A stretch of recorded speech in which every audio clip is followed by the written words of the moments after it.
Hello, and welcome to the very first episode of Deck Doctor. Deck Doctor is a idea that I stole wholesale from and this is me giving credit to where the origin of the idea, a streamer from Hearthstone, the first ever Hearthstone World Champion, in fact, whose name was Firebat. Firebat was a really good strategy game streamer back in my Hearthstone days many years ago, and he had a series where he would take a deck from a viewer, play a game with it, fix it up in whatever way he thought as a competitive player would work best competitively, and iterate on that until the final result was ideally a little bit better than original. And, you can see people build decks online. That's not so rare, but a series for it where I take a bad idea or a good idea with that isn't quite optimal and iterate on it, I think could be really valuable as a learning resource. These decks aren't necessarily going to be what I, will play competitively, and they're not necessarily going to be the best decks in the world. But I hope that they give some insight into how you should think about building decks, so that if you're going to give your ideas a shake, and you should just try things, like you should just put things together and try them, how to actually have fun with that experience, because what I don't want is people to have interesting or alternative ideas, put together a deck and think, oh, that idea didn't work, when actually the deck was just a little bit off and wasn't competitively minded enough to have fun with. I'd like to get everything to at least the threshold where you can play it and have fun. And our first submission today is going to be from Peter Cilio, who messaged me on Discord, and I strongly encourage anyone watching to message me your bad decks, your bad deck ideas. Don't message me good ones. I don't care. I want bad ones. Who has put together a beautiful little core damage based Leo deck. So core damage has worked in this current meta, worked in one deck, and it worked in this deck, which is a very different deck. Still, obviously, HB. This deck, this HB position design deck, worked by basically spamming out money using the 6 hand size plus your digital life, which is what PD does. Then having enough money to play big deal on their salvo testing. Salvo testing reads, can I bring this up? Yes. Can I make it bigger? Yes. Whenever you score an agenda, including the actual salvo testing itself, do a core damage. And it's a 5-3 agenda, so pretty hard to score these, pretty hard to score them early. Oftentimes in Netrunner, a scoring game plan looks like you score out a bunch of useful 3-2s and 4-2s, and your 5-3s either finish the game when you score them, or they just don't get scored at all, and you just kind of use them as a defensive thing to kind of put all your agendas in a basket that you can keep safe. This one is been awkward in Hearthstone, in Netrunner history, because it's so big and it wants to be scored first. It really wants to be the first agenda that you score, and then you need to have a reason why this matters, because an important thing to think about is your 5 hand size in Netrunner. Taking a damage brings you down to 4. Take a core damage because you don't heal core damage back. Why do you care about losing that? Well, you kind of don't care about that. Going from 5 hand size to 4 hand size is a pretty marginal decrease in the number of runner options available, a pretty marginal decrease in their survivability, and the value being lost of losing one card is not that big of a deal. The second one is quite a bit more substantial. Going from 4 hand size to 3 hand size has gone from losing 20% of your available options to losing 25%. That's quite a bit more. And then once you're down from 3 to 2, all of a sudden you've got 2 cards to play with. Your options are so limited. Your options for skill expression, hand size is kind of correlated with the number of options you can do, which allows for more avenues to outplay 2 cards in hand. Things get really bad for you. Specifically, things get extra bad for you via the means of ontological dependence. This is the big payoff for taking core damage. It says it's a 4-2 by default, so it's 4-2 that gives you nothing when you score it, but it says it has -1 advancement requirement for each core damage the runner has taken this game. The threshold for this is 2, because with 3 clicks you can install Advance, a 2-point agenda, and if this can become a 2-2, that is absurd value, and that is how you score out 2-2s. I mean, would be the best agenda in the game. So if you can make this 2-2, you got the best agenda in the game. Your path to victory can be as simple as I score salvo testing, I score onto, done. That's the dream. Oftentimes in this deck, it actually looks like I score salvo for the first core damage, I score an Olivigar for the second core damage, and then you can just jam 2 ontos and they are each beautiful. So the power of scoring out salvo testing was such in this deck that basically if they had big deal salvo testing, which was the way they scored it from hand, they would kind of just win. They would kind of just win almost outright. They would have very few turns. It was very hard to interact and see enough cards to steal all the other ontos.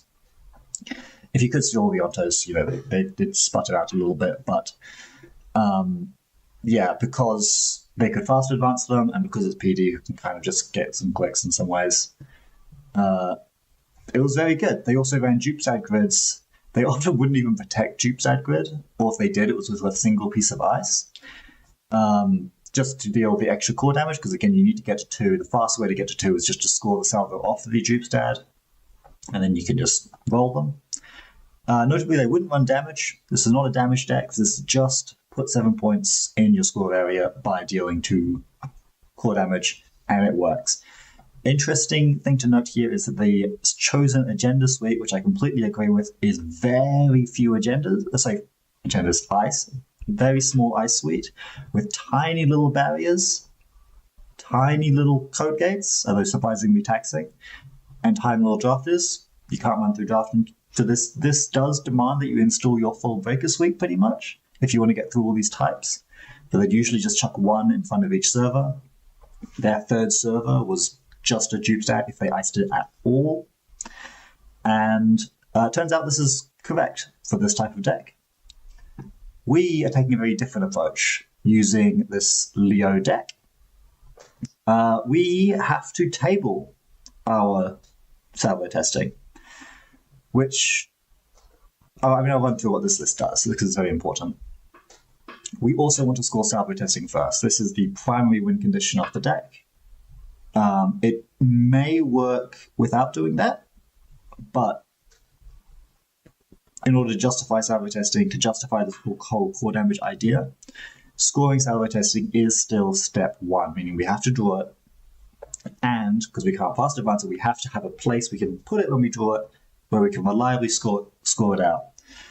Leo's ability helps massively for pointing to something and say, I will score this agenda.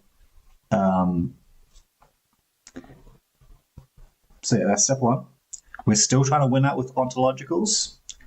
And the other agendas we've chosen are Olivigars. 1 Olivigar makes some sense. And 2 Ingatans. The 2 Ingatans don't make any sense. One of those should at least be a luminal transubstantiation, because we are never going to over-advance it. But I'm always going to play the deck as it was given to me. I'm just making notes of things before I even play. Other things we've got auto campaigns. I don't think this is sticking around, but we'll play with it, of course. Auto campaigns for a little bit of money, and if it works, you can maybe get out your salvo testing somehow, or with a nano management, you can get it out. I'll show you how that line works.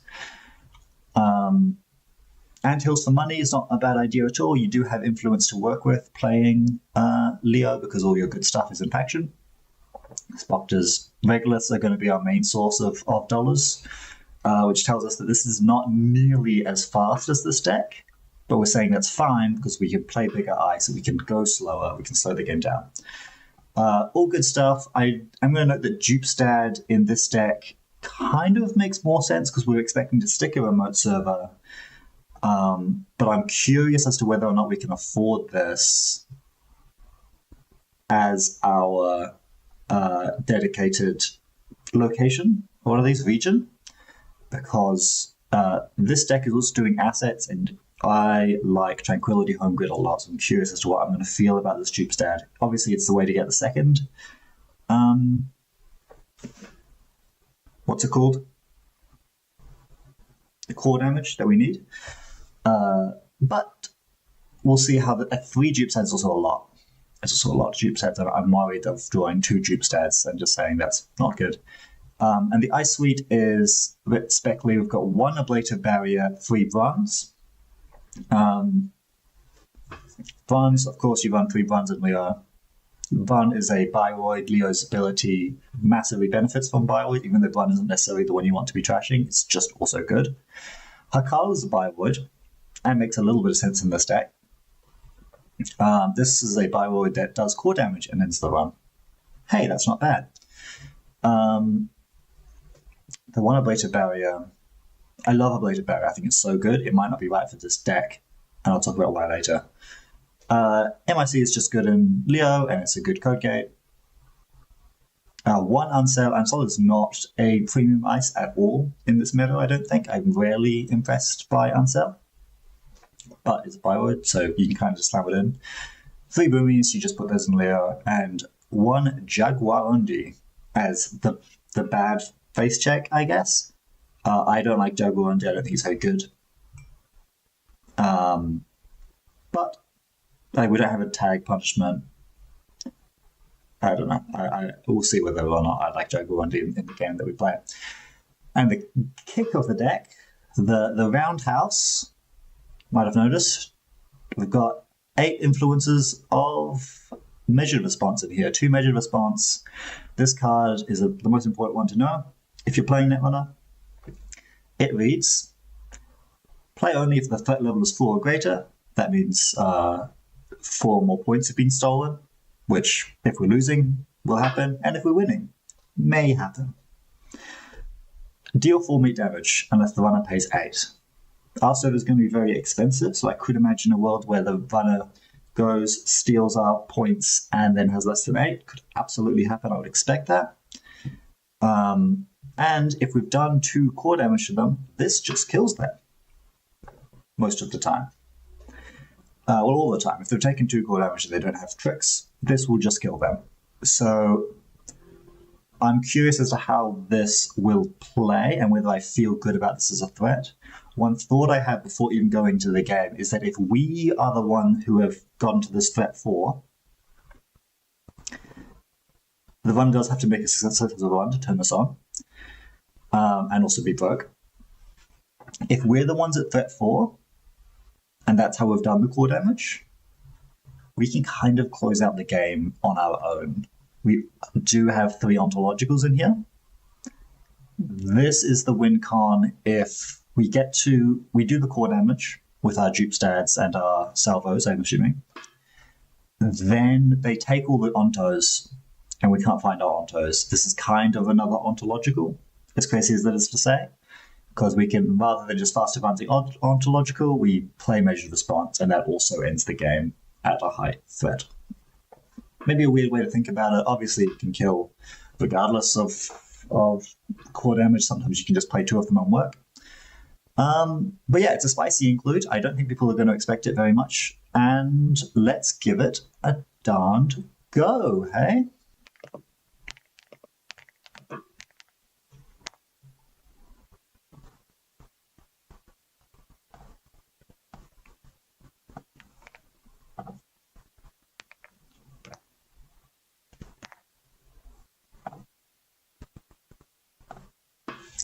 Okay, so what have we got here? we've got salvo testing, very important. We've got a hedge fund, I love it. We've got an MIC, that's not so bad. And that's it. In fact, we have 2 salvo testings, which is definitely one too many. Maybe full screen, right? It's definitely one too many. I'm a bit concerned about transfer of wealth, just putting us back into the Stone Age.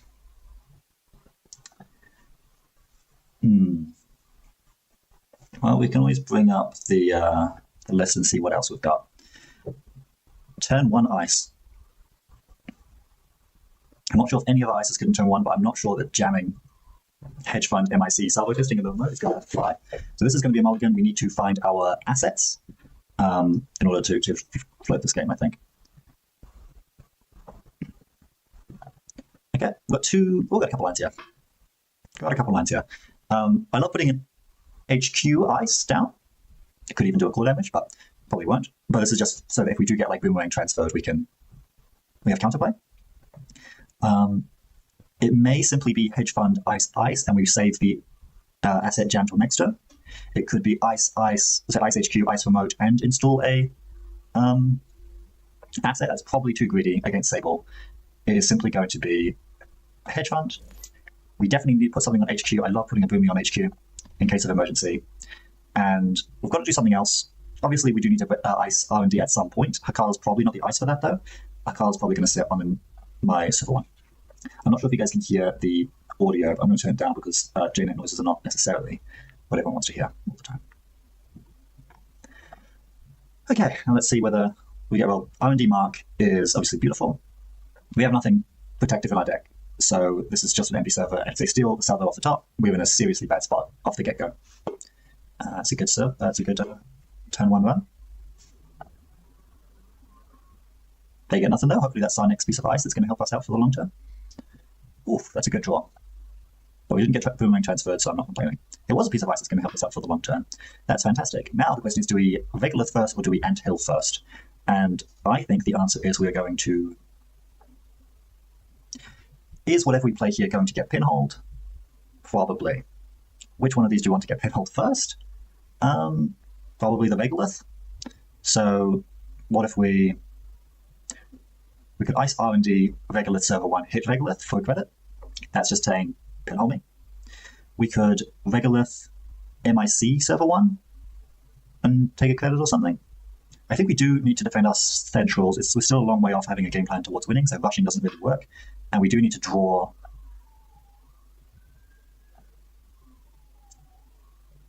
It's so nice to hit the Regolith here, even though it gains the same amount of credits as just hitting game credit. But it does immediately say you have to pinhole this, and it's so easy to pinhole. So I'm going to gain credit and assume this gets pinholed.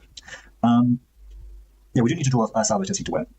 So we can't just have R&D checked every turn. That's not acceptable. We don't have burst draw like that. That can break block in a meaningful way.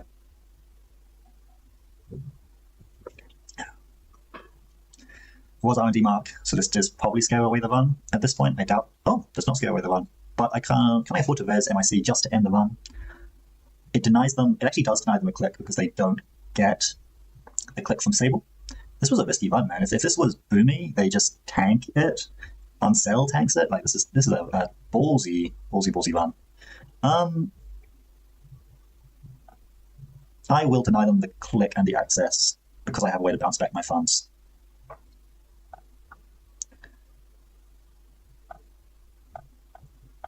One, two, three. This makes pinhole much worse by taking all 3 sets, and obviously we didn't really have enough play. I think this is a pretty good draw so far. Obviously we can't really win until we find a salvo, so if they're all at the bottom, that's tough. But they can't really win until we find a salvo either, so maybe that's fine.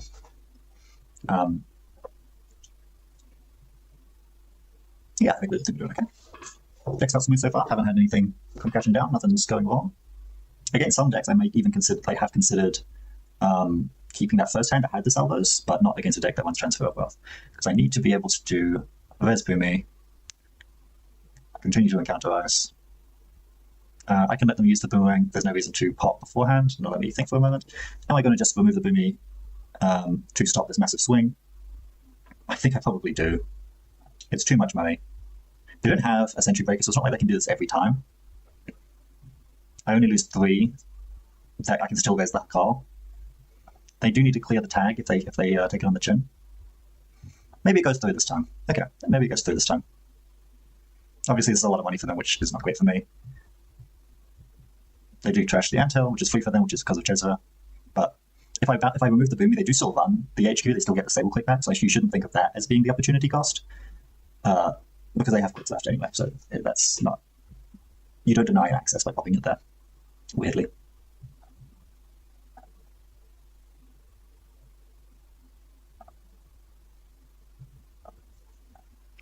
Okay, that all went as planned. Oh, hello. That's fine. We just play it cool. We put that in server 1, and we say go. The cards in this are going to be very greatly appreciated because we can't live like this. If they just jailbreak HQ here, we will lose for sure.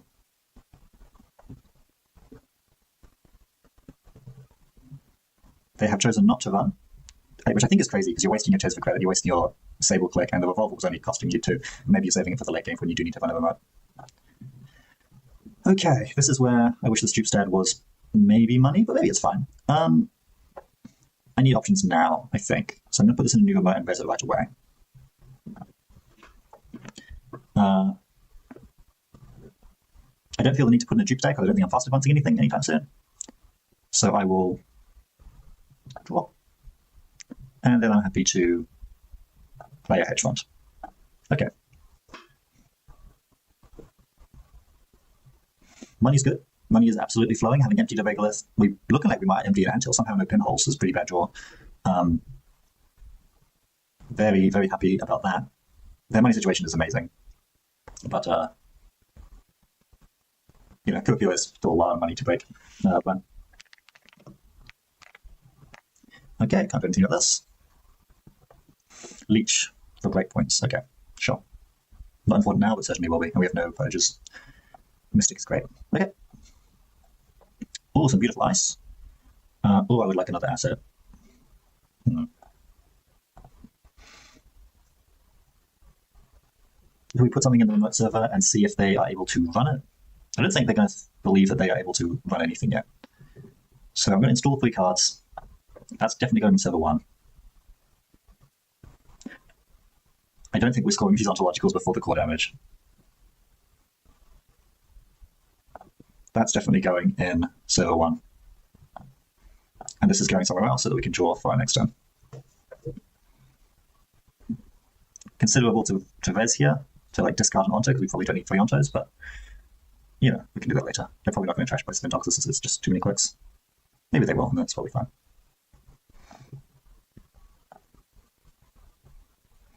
Pinhole here is actually more of a problem because you need to decide what to do with all of your other cards because they don't have to pinhole what this is. They can just pinhole, they don't have to announce a target, and then they could choose rather than to hit this to hit like an unraised thing over here or Spin Doctor or something like that. Keep that in mind when you've got multiple Spin Doctors down, or any other Spin Doctors down while you have an unraised asset. Okay, nothing to be done here.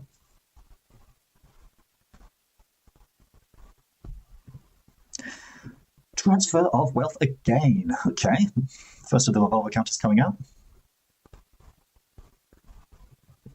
Not using the Chesva credits. I'm going to do this. Do I want assets? I think my remote's looking pretty healthy, so I think I do want assets, and I think Anthill's a card draw, which is really nice.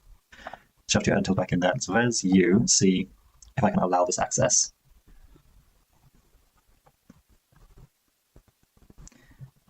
It's pretty bad to... Well, this doesn't really deny the access, because they're just going to run back a few times if I pop it. I think this is still too low bearing of a single ice on HQ.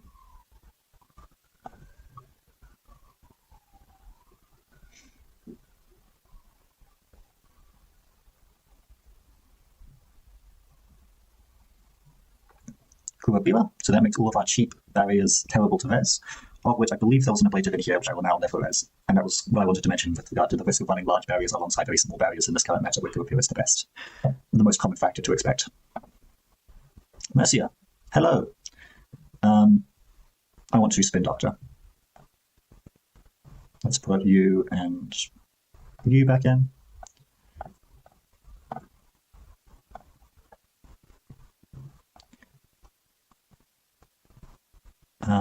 Mercia. And I think I have no way of scoring the salvo testing if I jam it. So I could just gain a credit and say that he's not going to run HQ. He has a lot of money and he has plenty of breakers to run anything that I do. Could double ice HQ after 2 transfers have hit the bin. That feels not good to do. I do need more money. I actually have less than it looks like I have. I'm going to keep my options open, but crediting. I have 6 cards in hand, but it's fine because Mercia is going to install a... I think Bron is for the remote server.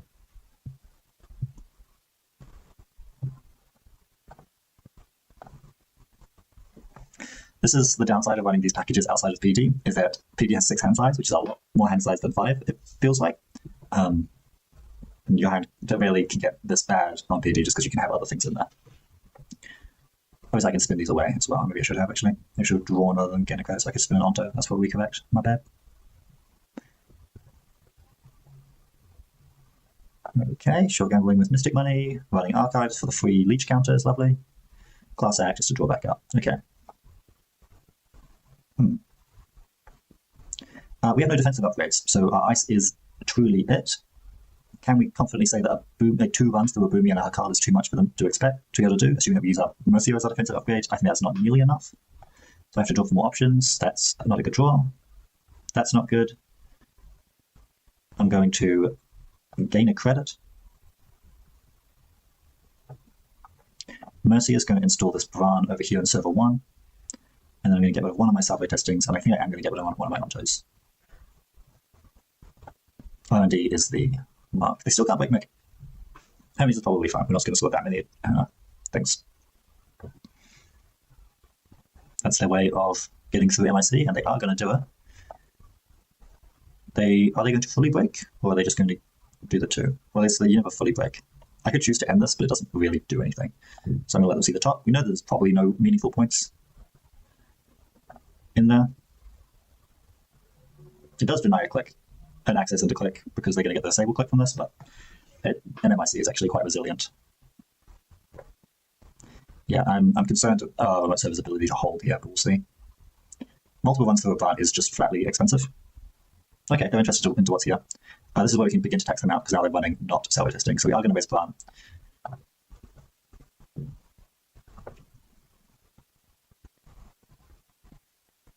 Okay, they're using Leech just for single credits, that's fine.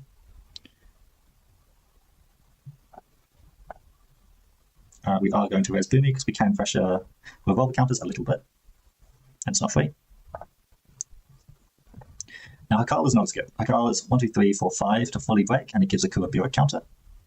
It is 5 cold hard cash, though. It is 5 cold hard cash. I don't know if I'm popping Mercia here. Alright. I just don't care if they can see dupe stat. Can I get back up from this? I think I can if I just credit up and then draw an asset. They're mixing money, but maybe that's cope. We're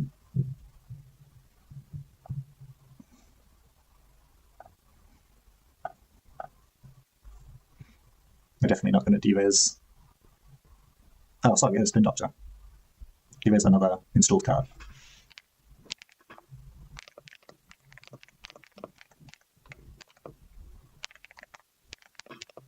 In my head, I thought it was ice.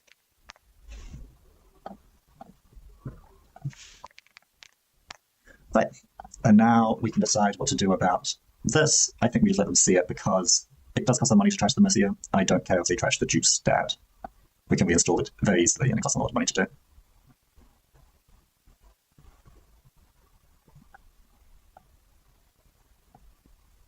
Let's try to find money. Credit, server 1. And MIC is still good. Jaguar is not good, I don't think.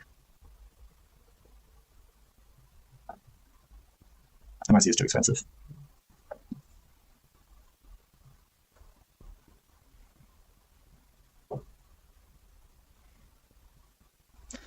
Once again, Pinhole kind of ruins our hopes and dreams, but you know, what can you do?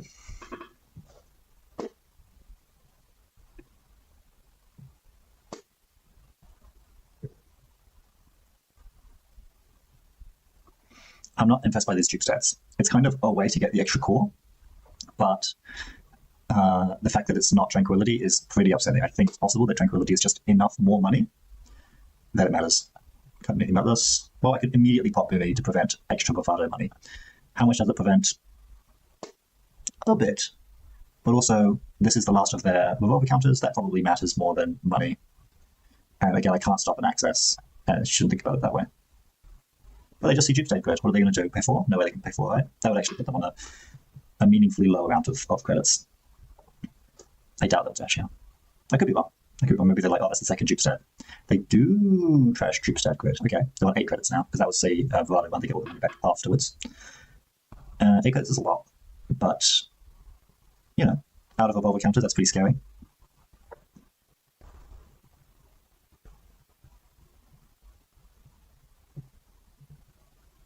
You know, if that was Tranquility, they probably wouldn't have trashed it from my hand. So that's something to think about. Carmen is in. Okay. With Leech, Carmen break points are actually fine against my stuff. I see. Well, I suppose we do the Sable thing of icing archives. And then we just need to do this.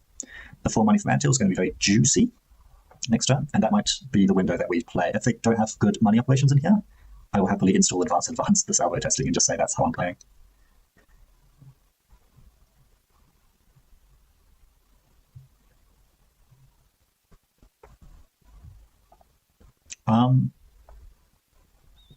Yeah, I'm going to raise and pop me because this denies them 6 credits.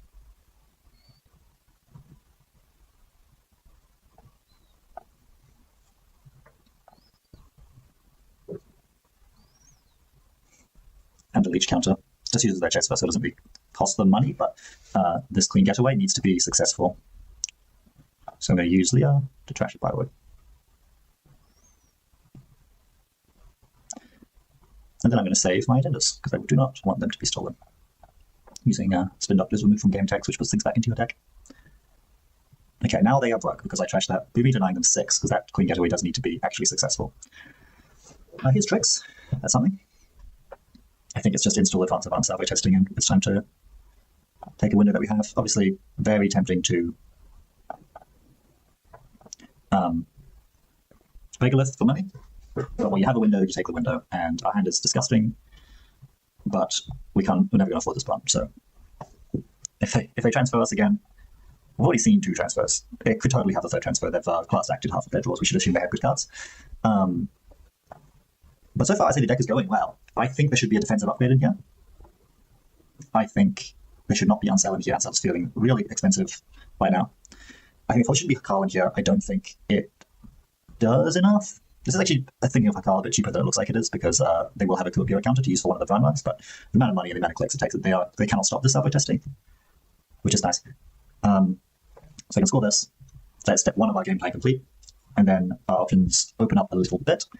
Step 2 is probably nano management out any of these agendas. Oof. I might have to boomy this. In fact, I have to boomy this. Good roll on the mark there, getting R&D. I mean, not for them, for me. Yeah, we can't allow that to be there. Bounce back, plus. If we lose 3 credits there, we go down to 2, then we can't advance out the salvo testing, and everything is a mess. Oh, my opponent is saying that they may have to go, in which case, and they are somewhat acknowledging defeat, but I think they've still got a decent chance, just with Central Special alone.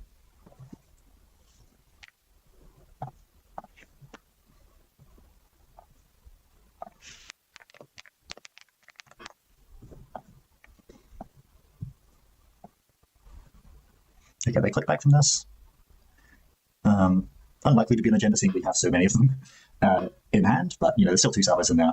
They really, are running out of time because there's just no deck that can pressure Leo for that long, which is how expensive and large all of their ice is. I'm impressed by the deck though. It's once I score this, even though it may look bad, and it is bad, seems like it's doing pretty well. This is potentially a disaster. Who cares? Oh my god, I forgot about these. That's my bad. I'm not very good at the game, it turns out. Let's do server 1.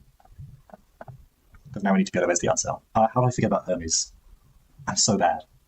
What am I doing? Hermes is whenever agenda is scored or stolen, add a card to HQ, which means that you should assume bad things will happen to you all the time. We have to res and sell to tax out HQ ones at all, but we may be in a bad spot here.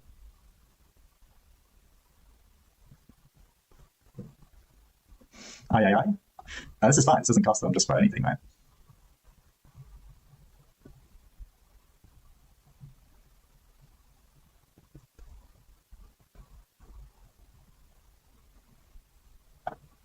Now I can choose to pop to prevent the access.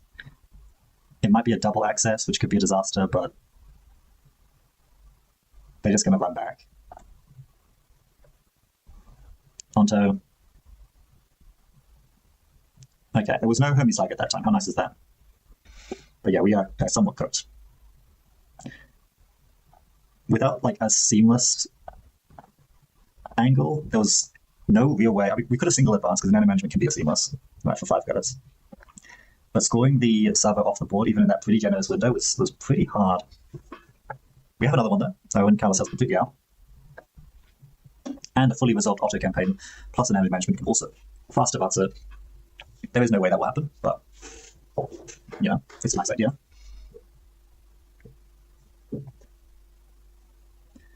We also have 2 measured responses in the deck, but you can see how measured response can be an awkward card if you can't fetch it. A lot of the best measured response decks can either have bigger hand sizes or like ways to get it, like the Ob deck can use the agenda that pulls cards from the bin and puts them into your hand. That's a way to have the measured exactly when you need it. This deck has no way to have the measured when you need it. It just hopes that you have the measured when you need it, which is maybe not as good. I suspect the window, like, they're on vet 4 now. We've done no core to them. We had no opportunity to do any core to them.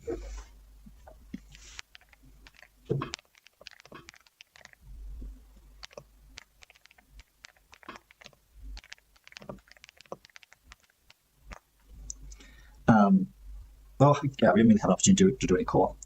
But my opponent's got to go. That's completely fine. Let's now review the deck and see how we feel about things. Now we have a bit of a feel for what the tempo of the deck is, what it plays like, what it needs, and what it's got too much or too little of. Was money good? Money was pretty good. Money was pretty good. I liked the 3 regulars is probably right. The anthills felt pretty smooth because the card draw is actually really good. This deck doesn't draw cards that well, and it can get them all out. Merciers were good. The Ice Suite. Okay, let's think about the Ice Suite because actually we'll start with the simple stuff. The Agenda Suite is wrong. Why is the Agenda Suite wrong? Because it shouldn't have Project Ingatan in it. So let's edit. At least one of these needs to go for a luminal transubstantiation. So that can be the first easy swap. Luminal is a card that was banned because it was too good, and then this faction needed a DEI handout, so it got it back. And I'm very grateful for it because it's a beautiful card. It is broken. When you score it, you get 3 clicks back. You can't score more agendas with those clicks, but like you can do anything else with them. That can be install, advance. It can be grab some megalith money. It can be anything. This card is broken. You should play it if you can. I don't need to explain that to old heads, but if you're playing HB, this goes in your deck full stop. Now, second to that, the second Ingatan is possibly also wrong. It should probably be 2 copies of Ilivigar by Purification. And I think that's how I pronounce that. And the reason I think that is because once I've scored the salvo testing, man, I'm gonna be broke. I'm not gonna be able to do anything. I'm gonna be so broke, I don't want to have to have a nano management in hand and have a 2-pointer. I want to just do my one pointer. This is primarily to get the second core damage. This is not fast tracking me to a win condition. This is just 2 core damage is really good, both for this alternate win condition and this primary win condition. So we're going to use the Elivagars for that. We're not going to use no management plus a 3-2. I like this change already. Obviously, we get to cut a card from that, but we'll touch that later. Auto campaigns, I think, will never work. Full stop. I think having cards face up, ticking away that slowly, it is not enough money to pay for itself. I'd much rather play Nico campaign if I'm thinking about money. The clicks demand so much of us. We need to have, if it does pop, say it does pop, fairyland almost. I need to have the salvo in hand. Okay. I need to have a nano management in hand, because just salvo, you can't score a 5-3 just off the auto campaign.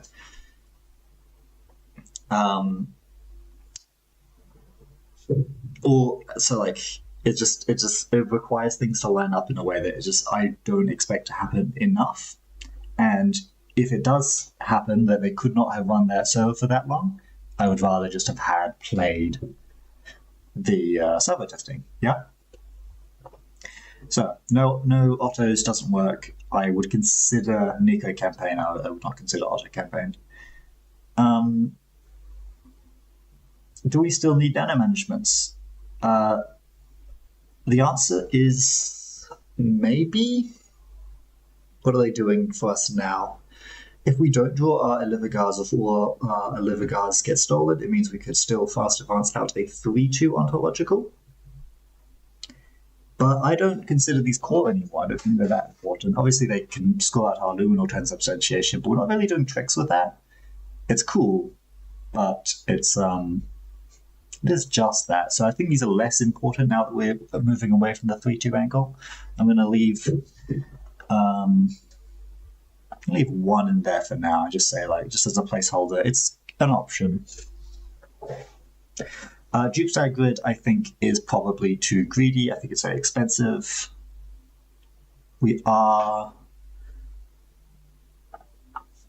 going down to 0, and we're swapping them out with Tranquility. Because Tranquility, home grid, is crazy, and I want 3 of them. Please? We're still doing Mercia. Mercia is still absolutely bonkers in Leo. We're still doing seamless launch, because we do actually need to score that 5-3. This is the only way to do it in a reasonable fashion.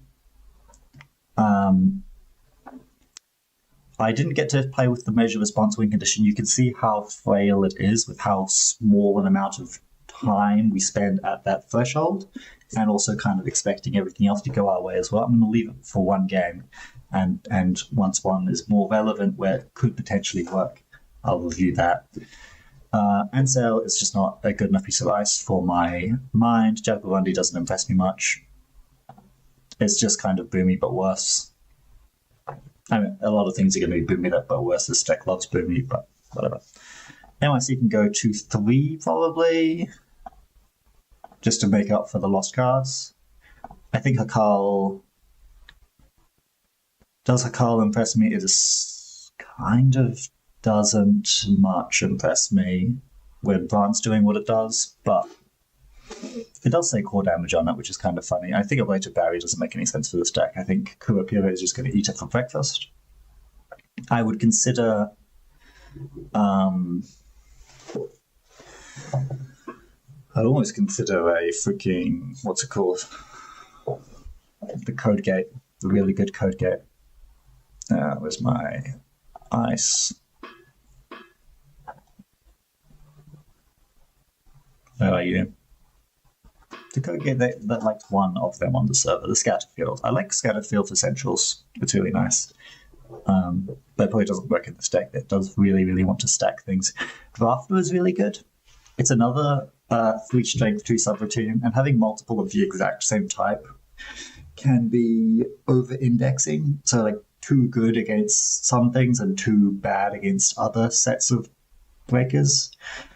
Drafter is obviously a completely crazy piece of ice. One thing that I was thinking about that definitely is going to the list is at least 1 or 2 Manigam. Managam expects so much from your opponent after an already expensive run. It works really well with Tranquility Home Grid. I love having two of them in any deck I can possibly build. Draft is definitely worth thinking about. Hey? Need some more cards because we've trimmed down the card and we don't want to be on 49 for a deck that has 20 agenda points in it.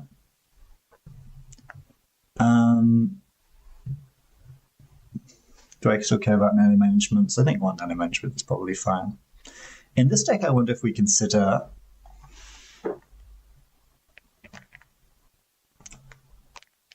corporate hospitality, because you know how I mentioned measured response loves being fetchable? Well, you can do that. You can fetch it with corporate hospitality, which can not only draw it when you need it, but also grab it from the bin when you need it. Corporate hospitality is a 2-click, but you can still use the last select to play measured. And the idea of the deck is largely that a single measured can kill. And this will always give you enough to be able to play that measure as well. So I think it's cool. I'm going to try it for sure. Now, this is not enough ice for a complete Leo list, so we do need to add more. Let's check just what the best Leos are doing, hey? So we're going to go to Leo Construction. We're going to find the best lists, deck list with this card. I know that Rotom's list was amazing.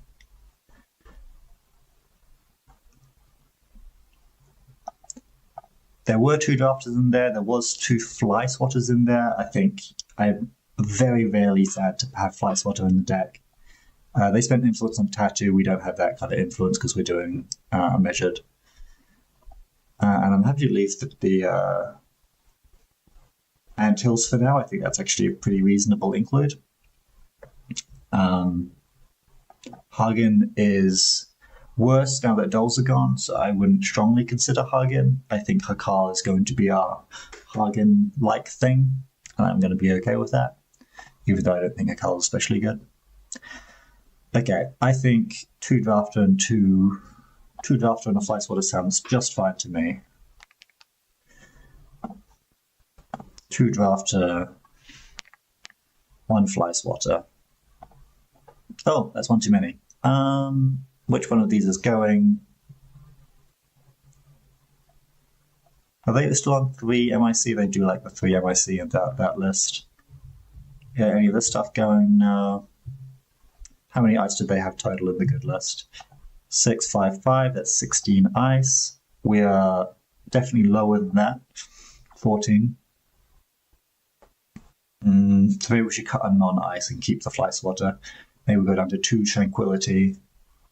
Maybe we'll go down to... Oh, maybe are we indexing too hard on these as our money? With just 3 hedge fund? I guess there's also some money in corporate hospitality. The deck's a little bit cheaper now that we don't have to nano management things. Maybe it's fine. Okay, we're going down to... And so we have tranquility as money as well. That's really nice. Oh, cutting cards is so tough, isn't it, guys? Let's cut 1 tranquility, go down to 2 tranquility for now. That might be wrong. We'll touch it up soon. Okay. B2. B2. Save as copy. Grab it into Jinteki.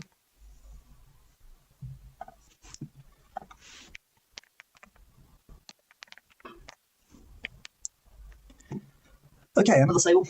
Very good test, I think, because you should expect Sables in any kind of competitive environment. It's amongst the best decks, probably the best runner deck right now, just like Sable. This is not money. This is not really anything to work with aside from it is ice. It is truly ice that I can put on HQ against turn 1 against Sable, which actually makes me pretty happy. Akal's not going to impress me on turn 1, I feel. Manigan's not going to impress me too much. This is probably not enough money. I don't think this is workable, just simply because there isn't enough money here. Oh, okay. Well, this hand screams at me to do something, and I'm just going to say, okay. And it does kind of play around transfer.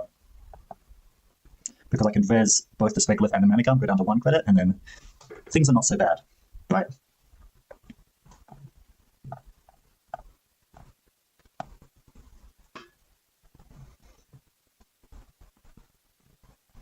Okay, we may have lost, but that just happens. That's what happens when you are playing against the best deck with transfer on 1. They did choose Space Steel Skin, which makes you think they want to do something and then clear a tag, but that may not be right. Okay, they're clean Ghetto-Wing Archives. You don't have to clear the tag in this matchup. There's no real reason to. They should just get this Megalith. Okay, sometimes your opponents make a mistake. They also didn't get their free click, but I don't think it matters too much. Okay, well, that makes me pretty happy. 1, 2, 3. Lovely. Certainly the right play was transfer and then you understood, but even through the Mana Gun, it's fine. There's nothing that I can miss here that's going to scare you. Oh, it's a Masterwork deck. Okay. Let's see what they're up to.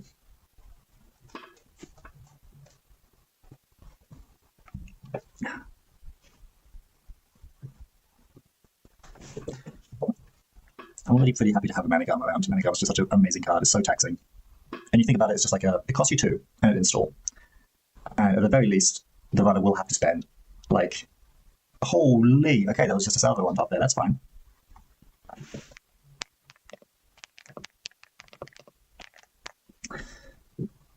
Yes, well, to be fair, all the cards we've drawn so far could be in a top-tier Leo list. So we can't just say, oh, this deck sucks. It's not really the deck's fault. Sometimes you just move on to them to disable. The fact that this is salvo rather than send a message or vulnerability audit is not a super meaningful difference, I think. So we can cope. Now they can't contest this Vega.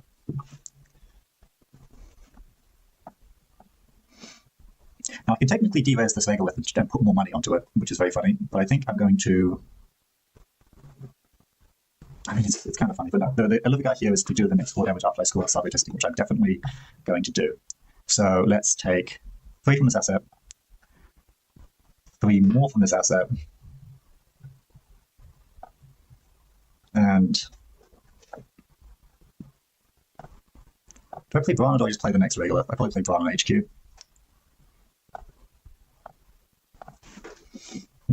It's not looking good.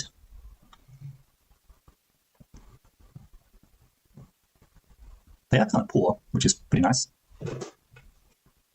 I mean, something.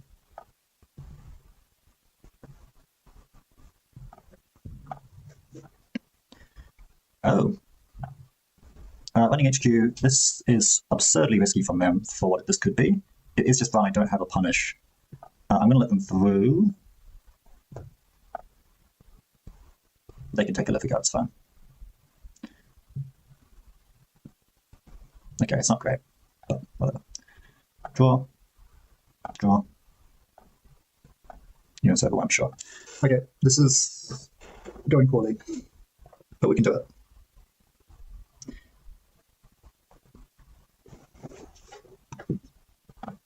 Let's make them use their boomerang.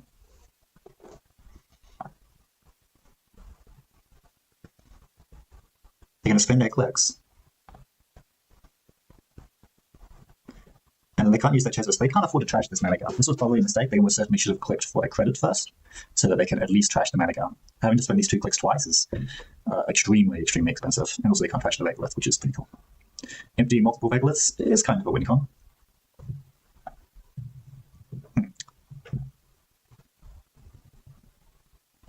I want to be able to draw some cards, but it's hard to do that. This is not the chance. I need to find a servo testing. I need money. I need bigger ice for my remote. Is it time to make Mercia run around and deliver the ice to where it needs to go? Probably. Let's do that before getting money. Draw once. Draw twice, but still Mercia. I could Vega. Draw twice.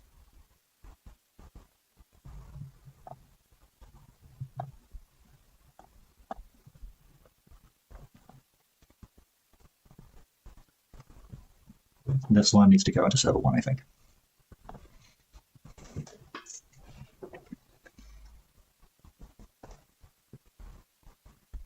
We may just have to now that we have the 2 seamlesses in the server, we may just over-install the Vegalith. And then our path to victory is draw a Livigar or draw a Nano Management to be able to get out the next one for the second core damage. And then it's just Central's jam. Like, so we can just like draw the next ontological and win. It's not impossible. We could even jam the Onto depending on whether we get a Schooling Window to do that. Revolver does deal with our stuff, which is nice, but yeah, we are definitely going to have to stop this. Jaichinyo, okay. Looks like we are going to use this Regolith. This is a bad matchup for a Jaichinyo deck. But that does tell me maybe they don't have multi-access, you know? Maybe we can win this. Okay, and they spend the click. There's the Livigar, that was part of our plan. Okay, is 8 credits enough for us to win the game, assuming we have to spend 3 on Drafter? We can spend 3 credits scoring out the Salvo. That brings us to 5. We spend another 2 scoring out the Livigar. That brings us to 3. Then we can score. Yeah, okay, so 5 credits is enough for us to win the game. So we can just play the Salvo in server 1. And we're not going to install any ice. And now we just need to not lose off the top. I think that doesn't sound so hard.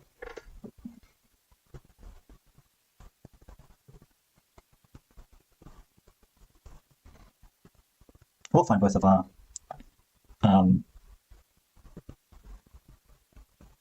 what's some calls. Measured responses. That will also work. It's another win condition. Seamless. Seamless. Advanced score. I'd love to do a core damage. I'd love to install you over on R&D. They can't res this, but they don't necessarily know that. If they play a card, we can top deck lethal.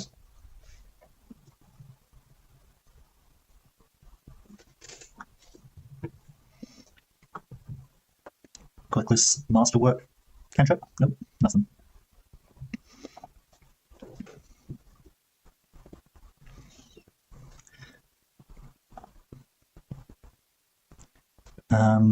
Obviously we can't res that. I don't even know really why they're checking this. I could pop it. Do I pop Mercia? I think I do pop Mercia because otherwise they're just going to see a card that I might want to see. Alright, please be the agenda that I need. That's just Mercia, it's not that good. I could choose to play it slow, I could choose to play it fast. Dealing second core now is pretty good, but they haven't proven they have a way to get through Barn, so maybe it's not urgent. Maybe I can get credits from it, and that way I can raise this Barn and top deck the Livigar for the ontological for the win. Or the next Livigar. I think that keeps my options pretty open, and because they haven't proved they can break a barrier, I think it's fine. The server 1, Regolith.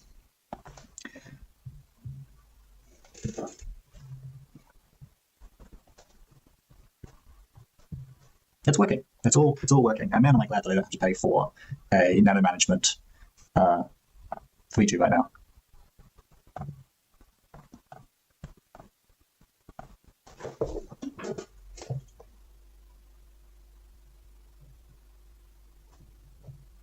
Okay, I will install that. Are you going to keep going or jack out? I'm just going to roll the dice on the excess.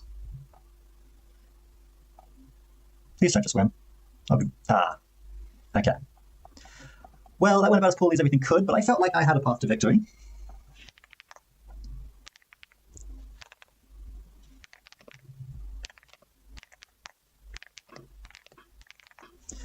Okay, so that was 8 unique accesses. That's pretty far below curve, so it was good accesses, and also, but we do have nothing to defend our agendas in the deck.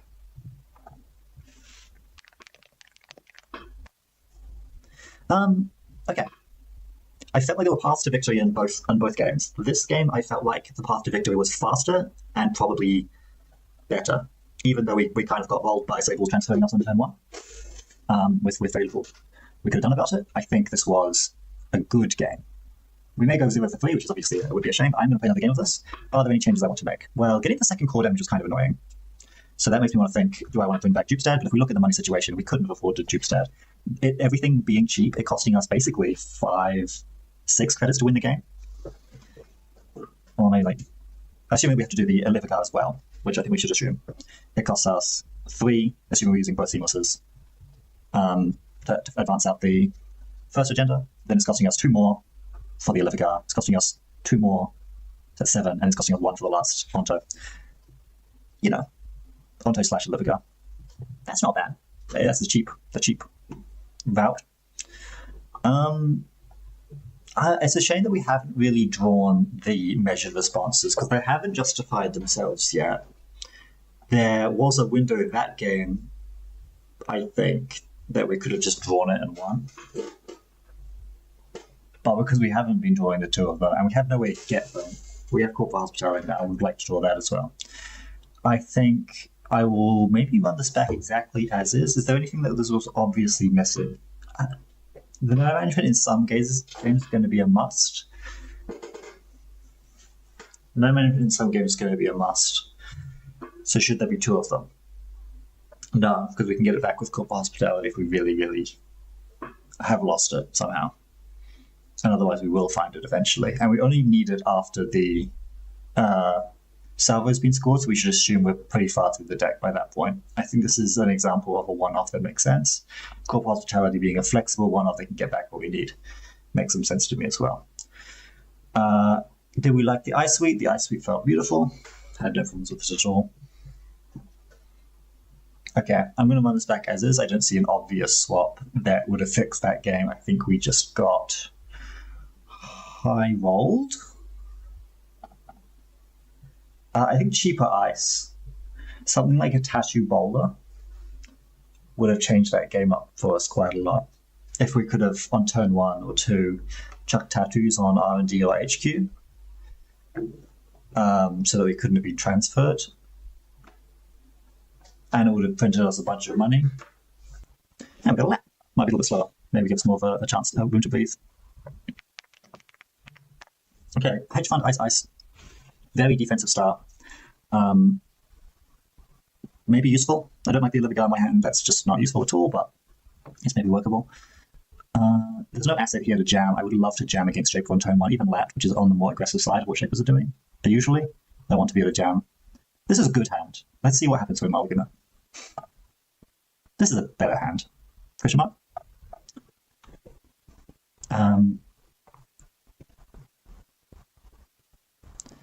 It's a bit early for drafter, but I could play Hakal on the new emote, Wigleth on server 1, and Spocter in the new emote just to kind of take up their clicks, or do I play a drafter on HQ? Let's Spocter on the new emote, and then turn. Let's see how they spend their clicks. It's like having Spin Doctor down. Maybe it's nice on the draw. Obviously, it would be nice. Because Lat's text reads, when you discard phase ends, if you have the same number of cards in hand as the corp has in HQ, you may draw a card, and you can use Spin Doctor's on-res effect to dodge that. It's not going to win the game for you, but it's like a neat little thing that you can do. First 2 clicks of draw, and they kept their hand. Oh, we're getting illuminated. I love the sound effect. I don't know if you guys can hear that. Draw illumination is going to be an issue for me. Anakin is going to draw off the illumination because it gets trashed after it installs it, and Anakin draws when an event is trashed. The illumination installs 3 cards if you make a successful run on R&D. So that was enormous value. Ooh, that was a really good turn 1. And we get to triple click the Cyclith, which makes me pretty happy. Unless they challenge it, in which case we do a core damage to them, which is also really good. Oh, and Lucy is here.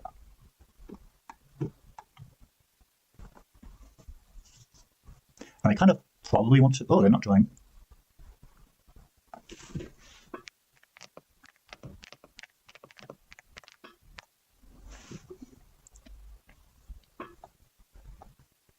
I'm fine with the 1 and 3 to go on logic. I don't feel the need to... There's Spin Doctor.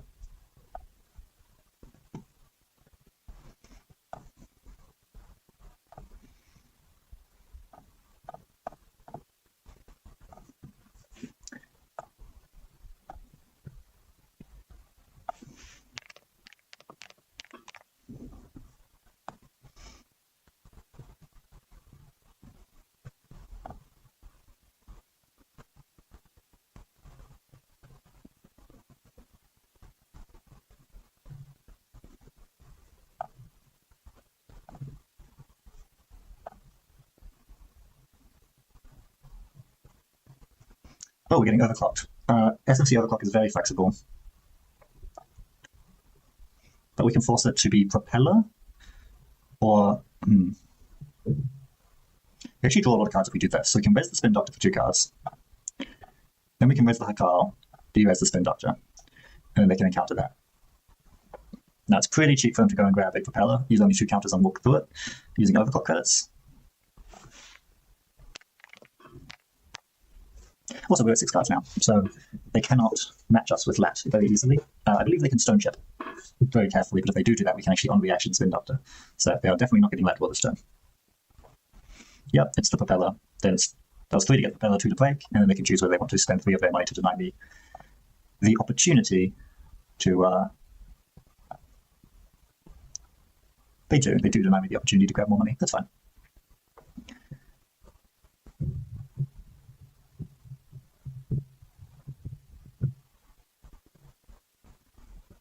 Now, knowing this Propeller can easily walk through Hakal a second time. But then I'm happy this is Tranquility right now. I'm not Tube Step. This is going to keep me ticking along. Oh, I can't escape it, dude. Nothing I do ever escapes this card. And they steal.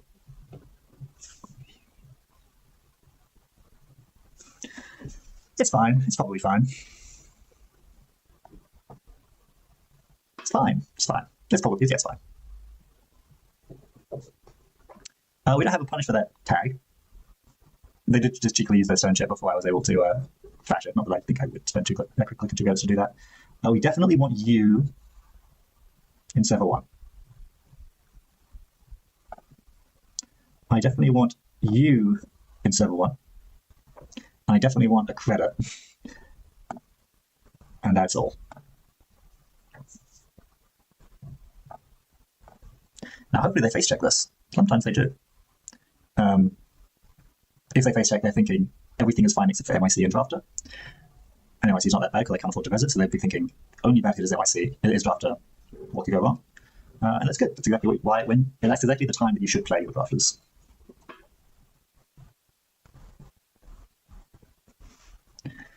Running Spocter, I will absolutely res that. And I will absolutely not use it. Because them spending 2 is much better than adding anything to my deck. Let alone having these around lets me have more Drafter targets and better Drafter value. I have no problem with this access. This doesn't do anything. Lovely.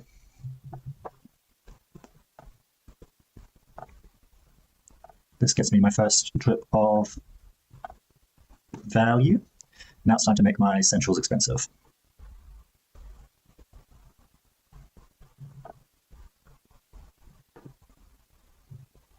Maybe 1 on each. It's good to diversify your portfolios.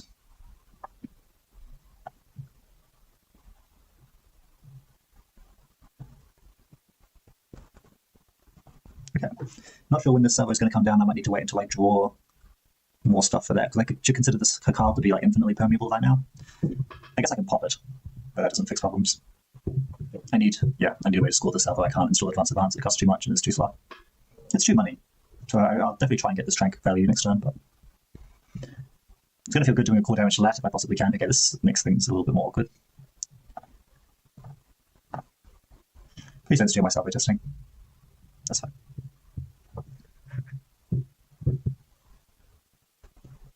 Many runs for singles. I wonder what this deck is trying to do where it doesn't also run. I guess its influence is going to run a couple of transfers. I don't imagine there'll be just one. Unfortunately, can't punish this, even though this is crazy risky. Any failed run or anything is just bad news. Okay, they get their again value. Oof. Let's find an asset.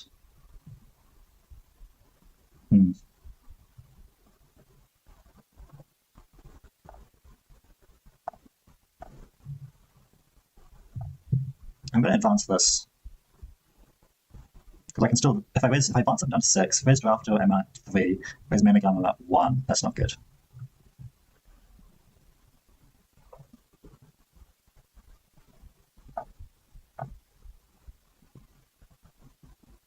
I just need the 2 credits now.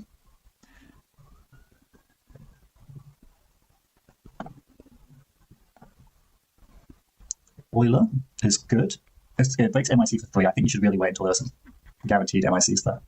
Oh, this is interesting. I will visit this Drafter. Going through this multiple times is going to be pretty expensive. They can simulchip for the SMC and get overclock, sorry, for the SMC, and then pop the SMC and get... This does cost a lot, actually quite a lot of money. Oh, they're using Revolver, okay, it's cheap.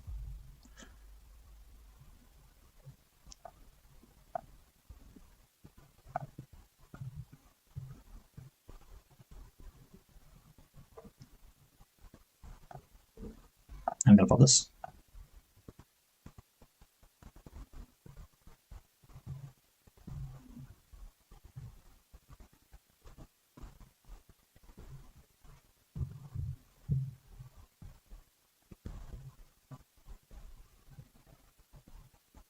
So draw the seamless is very good, otherwise I'm going to put a booming on this and click for some credits.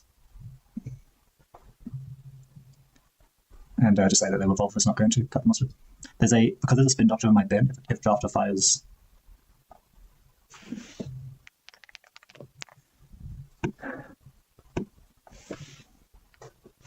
They're worried about measures.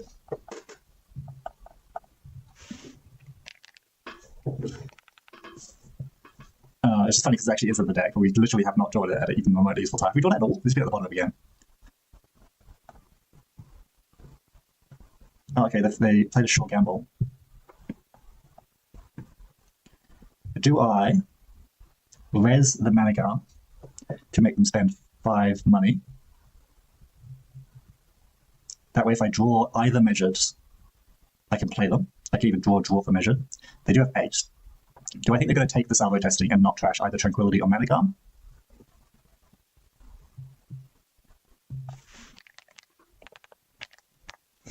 Do I think they're going to do that? I think I have to raise the Manigar, make them spend the 5.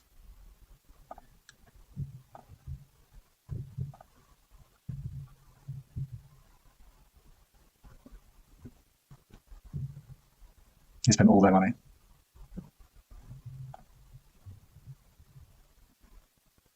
Okay.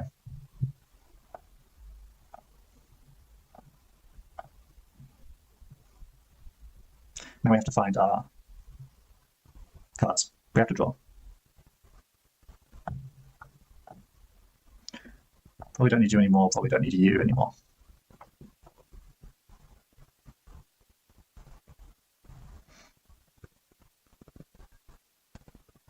This is going very poorly. We've ended up with a handful of ice and none of our money assets.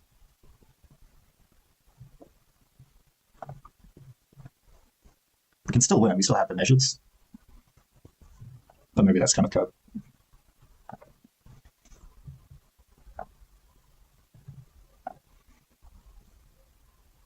Let's hope.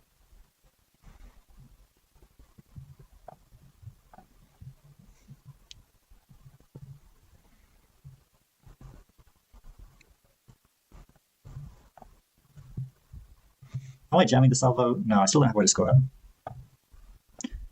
So we will go to Mercia. We will put a Boomy onto server 1, and we will discard a NYC.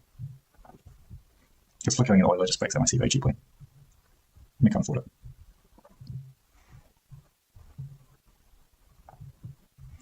We could pop Spin Doctor now to make them think that there's something interesting going on here, but I don't mind waiting on it either. This is not going well. We haven't been able to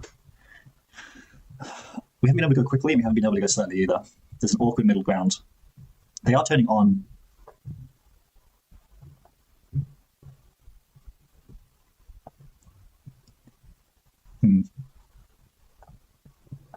I think we have to do this just because we can't risk it 2 and 5 to lose. That's 40%.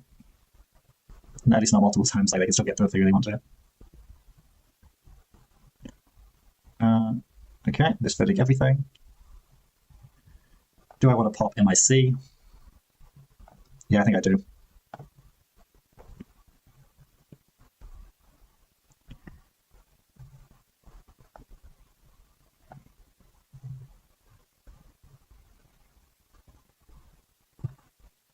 Are we salvo testing now?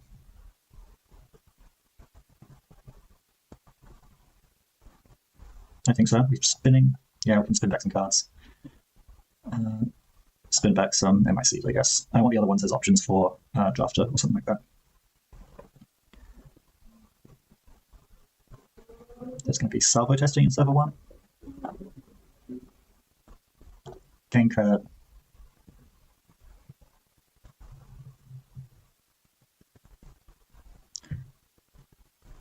If I advance, I do have the seamless. If I don't advance, I don't really have anything I can do. Maybe I should have put the mana compact or something. Just do more upgrades. Oh, it costs us so little money to score these if we have seamlesses. We just don't have enough seamlesses. No, we're just playing PD. Let's see, next turn looks pretty awkward if I do res this Boomy for them. But if I res the Boomy, then nothing's happening.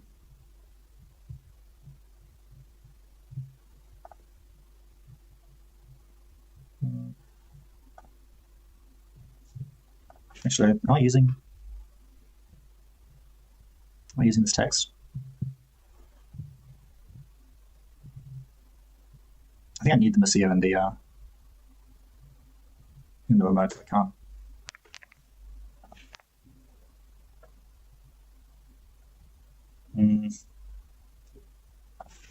No, let's take this turn back. It just doesn't make sense. I'm playing too slow as well. Let's put the Antil in here as level 1. Gain 2. Gain credit. End turn. We're going to check the Boomy on HQ and say that's fine.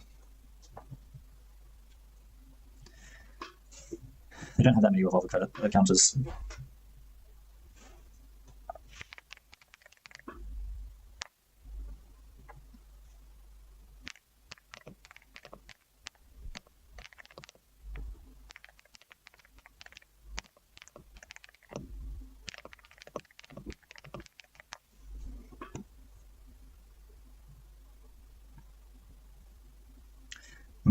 Is this deck working? Will I win games with this if I brought it to a tournament? Not sure. Not sure if this has been a success. I think the patient came in not in that bad of a state, but with some obvious symptoms, like the agenda suite was not right. I think I'm safe to say I've made the agenda suite better, and I could even be reasonably confident this is the right agenda suite. I'm not sure if I've improved the ice. I'm pretty sure I have. The money situation is still a problem because there's been so many slots doing other things, and I don't know if I've fully answered the question of what we should be doing. Should I res Boomy here? I have to, right? And then I can't with Antil, and I can lose, but...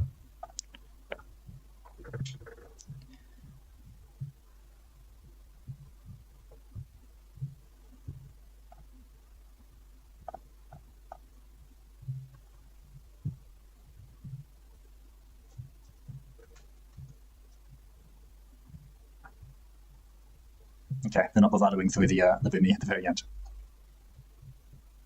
Now we're just going to get credits, I guess. We don't really have choices. The deck is better. The deck is losing.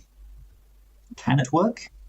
There were a couple of cards that just happened to say core damage, but I don't think that's enough reason maybe to be doing this.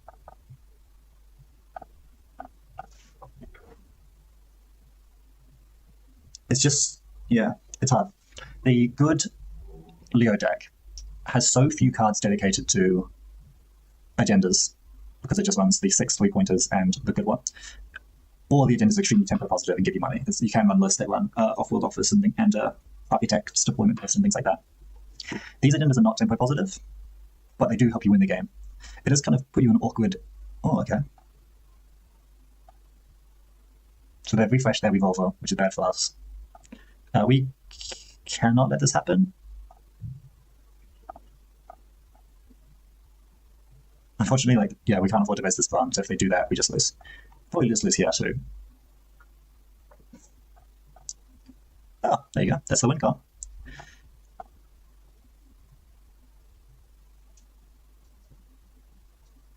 Okay, we have a little bit of breathing room here. What's going on HQ? Bran? Drafter? Maybe we need Bran for the remote.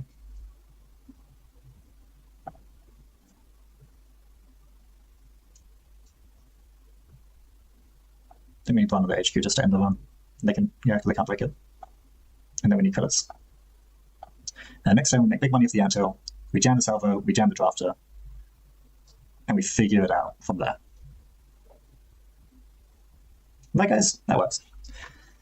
Not seeing the path especially clearly here, but there must be lines. The deck is not too bad, I think. I wonder if these Antils are bad. I haven't given these enough thought. Have they been good? They've been good.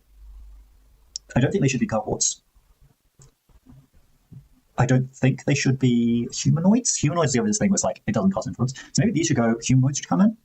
But then what are we playing with the humanoids? We're not running Hansei Review, so it's just hedge funds. I don't like that. Okay, big cash infusion here. So what is it? Hedge fund, salvo testing, and then I can choose between Mercia or advancing the salvo testing.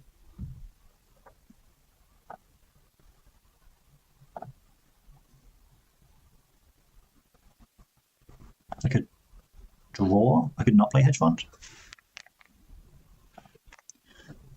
I could Mercia, salvo testing, advance, and that way I've got honestly quite a lot of money. Maybe this is our window.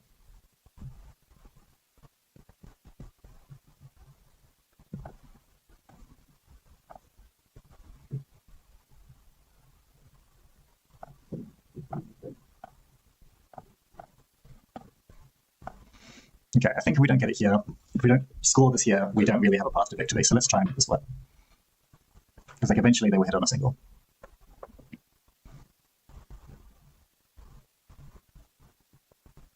Actually, I'm realizing we have a silent ship down, and maybe this is not expensive for them at all, but you know, it's still quite a bit of money. Cataloger may also cause us some issues, but we can figure that out. If we raise the Bron here, we still have some money left, and they'll probably flicker the propeller to try and use the cataloger. It does still rely on them missing the cataloger, but if that's how they're spending their clicks, it's not the end of the world for us. And like, it still relies on them missing cataloger as in 4 cards off the top. I have no interrupts or anything like that that will stop that. I could pop this brand technically now, but it does not fix anything. Okay, so they got rid of the coalescence to grab the propeller, yeah. Cool. And we're going to say action, even though technically there's no, like you have to say no action because sometimes you have Spin Doctor installed or something like that, but because this card is advanced, there's no standard legal card that could interrupt what Cataloger is doing right now. What Cataloger is doing is it's rearranging the top 4 cards of our deck in any order they choose, as in putting the agendas on top, and now they press the button, and they find Illivigar by Purification, which is only 1 point. So we can be pretty sure now that the top 3 cards are not agendas, because otherwise they would have put them on top and gotten more than 1 point on the game. We finally get a path to victory, which is going to involve seamless advance scoring verse, doing a core damage, and hoping to high heavens that we don't just get one of these stolen next turn, which there's no reason for them to not run HQ, I don't think, but you know, we can continue to get very lucky, right? This is going to give us enough money for the rest of the game. This is the next core damage, this is the core damage after that.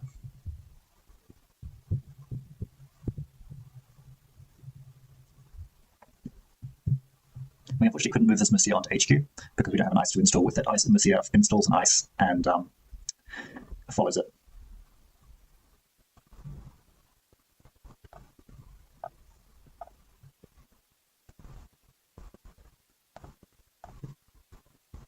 You got it? Okay, we lose again. That's fine. That was us just kind of getting... I did see the measure response. We got outplayed. They were just being relatively efficient and we were just not.